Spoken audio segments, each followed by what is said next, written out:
Assalamualaikum warahmatullahi wabarakatuh. Salam sejahtera untuk kita semua. Puji syukur atas nikmat yang Tuhan limpahkan sehingga kita dapat berkumpul walaupun di via Zoom pada malam ini. Pada keadaan sehat walafiat. Yang saya hormati Ibu dosen dan teman-teman semua.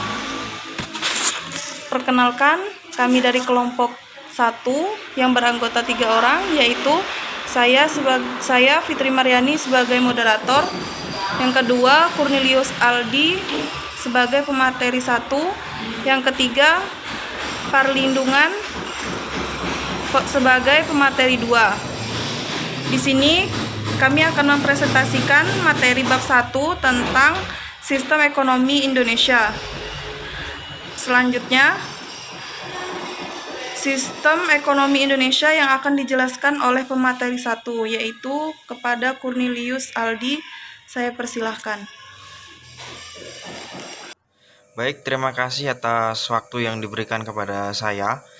Di sini saya sebagai pemateri akan sedikit menjelaskan tentang pengertian sistem ekonomi dan jenis-jenis sistem ekonomi.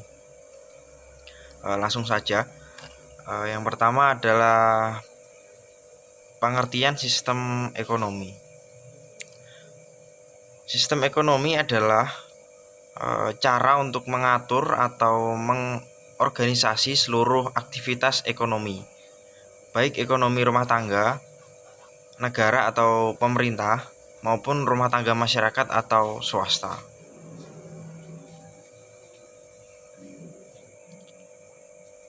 Yang kedua adalah jenis-jenis sistem ekonomi.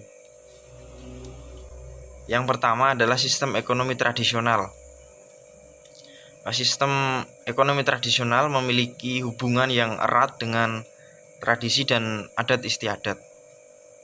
Pada sistem ekonomi ini, kelebihan yang dapat dirasakan adalah terjaganya kondisi alam dan sumber daya karena tidak adanya eksploitasi yang berlebihan. Tetapi kekurangannya, biasanya peradaban dengan sistem ini lebih susah maju. Ini juga dapat dipengaruhi oleh tradisi dan adat yang masih kuat, sehingga dapat menghambat kemajuan teknologi akibat adanya penolakan dari masyarakat. Yang kedua adalah sistem ekonomi komando. Sistem ekonomi komando adalah sistem di mana pemerintah memiliki kuasa penuh atau dominan terhadap kegiatan ekonomi negaranya. Sistem ini biasa juga disebut sistem ekonomi terpimpin.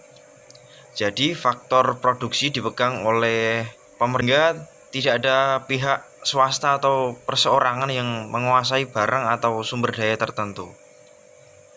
Kalaupun ada, masyarakat yang memegang sektor produksi tentunya dalam pengawasan dan batasan oleh pemerintah.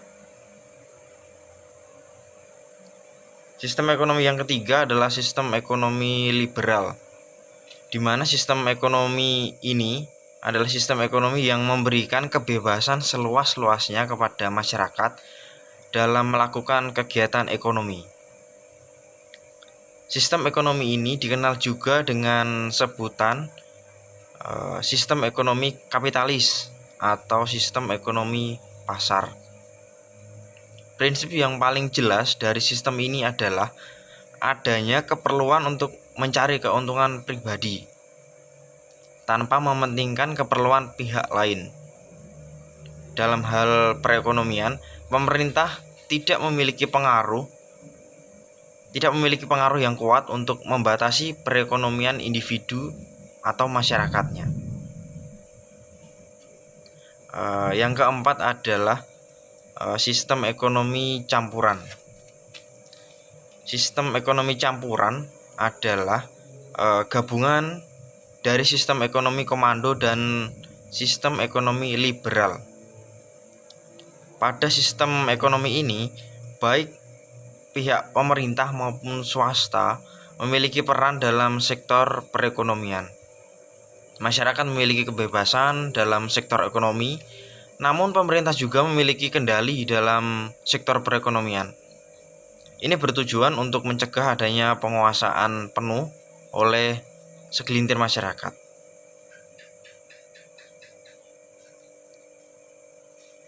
Mungkin itu yang dapat saya sampaikan. Kurang lebihnya saya mohon maaf. Untuk waktu saya kembalikan kepada moderator. Terima kasih. Selanjutnya, yang kedua akan dijelaskan oleh pemateri 2 kepada Perlindungan. Saya persilahkan.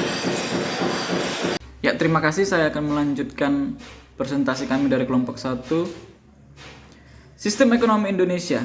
Sistem ekonomi Indonesia adalah demokrasi ekonomi yang berdasarkan Pancasila dan Undang-Undang Dasar 1945 yang tertulis dalam pasal 33 ayat 1, ayat 2, dan ayat 3.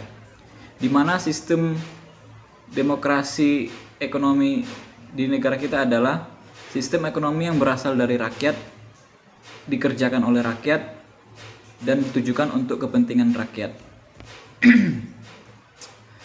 Di dalam Undang-Undang Dasar 1945 dalam pasal 33 ayat 1 dan 2 dan 3 sangat jelas dikatakan, yaitu semua kekayaan negara dikelola oleh negara dan untuk kepentingan dan kemakmuran rakyatnya.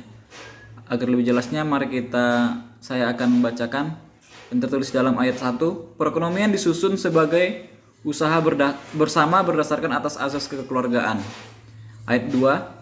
Cabang-cabang produksi yang penting bagi negara dan yang menguasai hajat hidup orang banyak dikuasai oleh negara. Ayat yang ketiga berbunyi, bumi, air, dan kekayaan alam yang terkandung di dalamnya dikuasai oleh negara dan dipergunakan untuk sebesar-besarnya untuk kemakmuran rakyat. Ciri-ciri positif demokrasi ekonomi. Yang pertama, perekonomian disusun sebagai usaha bersama berdasarkan atas asas kekeluargaan.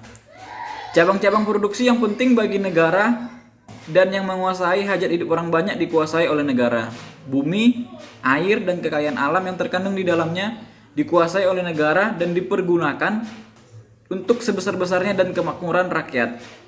Fakir miskin dan anak-anak terlantar dipelihara oleh negara. Setiap warga negara diberi kebebasan untuk memilih dan menentukan pekerjaan dan penghidupan yang layak. Hak milik perorangan diakui, tetapi dalam batas pemanfaatannya tidak bertentangan dengan kepentingan umum. Penggunaan sumber-sumber keuangan dan kekayaan negara atas pemufakatan lembaga-lembaga perwakilan rakyat, sedangkan pengawasan dan kebijakannya ada pada lembaga-lembaga perwakilan rakyat. Dan potensi inisiatif serta daya kreasi setiap warga negara dikembangkan sepenuhnya dalam batas-batas yang tidak merugikan kepentingan umum. Ciri-ciri negatif yang harus dihindari dalam demokrasi ekonomi di Indonesia. Sistem persaingan bebas atau sering disebut dengan free flight liberalism yang akan menyebabkan kekayaan individu atau yang sering disebut homo homini lupus. Kemudian sistem etatisme yang memberikan kesempatan bagi pemerintah untuk mendominasi perekonomian sehingga akan mematikan potensi dan daya kreasi masyarakat. Yang berikutnya sistem monopoli yang memusatkan kekuasaan ekonomi pada suatu kelompok yang akan merugikan masyarakat. Untuk menunjang pertumbuhan dan pembangunan ekonomi perlu dilakukan pemanfaatan sumber daya manusia dan sumber daya alam untuk negara kita. Tujuan pembangunan nasional adalah membangun manusia Indonesia seutuhnya untuk mewujudkan masyarakat adil dan makmur, material dan spiritual berdasarkan Pancasila dan Undang-Undang Dasar 1945. Mungkin itu saja yang bisa kami presentasikan. Semoga bermanfaat bagi kita semua. Terima kasih. Jadi kesimpulannya, sistem ekonomi Indonesia sangat bergantung atau dipengaruhi oleh sistem politik yang tengah berkembang. Pada Orde Lama, Indonesia diarahkan pada kemandirian ekonomi guna menghindari kondisi ketergantungan terhadap luar negeri.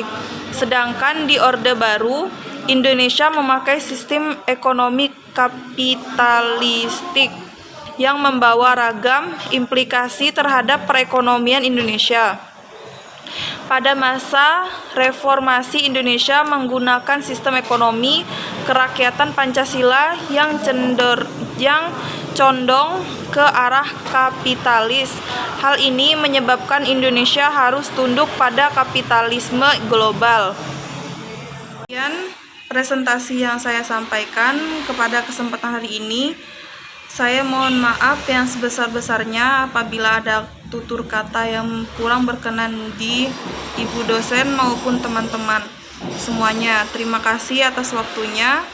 Wassalamualaikum warahmatullahi wabarakatuh.